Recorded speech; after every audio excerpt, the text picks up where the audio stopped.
Shoulder வந்து அதில் பாதி எவ்வளவோ அதில் பாதி நான் வந்து 14ல் பாதி 7 மார்க் பண்ணுறேன். 7 மார்க் பண்ணிட்டு அடுத்து நம்ம ஹார்ம் ஹோல் மார்க் பண்ணோம். ஹார்ம் ஹோல் வந்து 7.5 இன்ச்சு மார்க் பண்ணுறேன். 7.5 இன்ச்சு மார்க் பண்ணிவிட்டு ஃப்ரெஞ்ச் கர்வ் இருந்தால் அதை வச்சு கர்வ் போட்டுக்கோங்க. அப்படி இல்லைன்னா ஃப்ரீ ஹேண்டாகவே கர்வ் வரைஞ்சிக்கோங்க.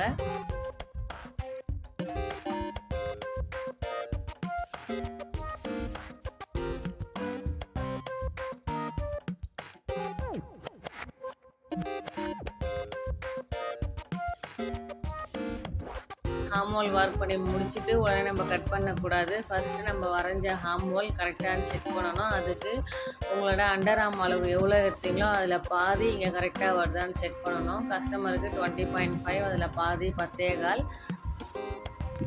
அடுத்து நம்ம ஷோல்டர் நெக்கும் தான் மார்க் பண்ண போகிறோம். ஷோல்டர்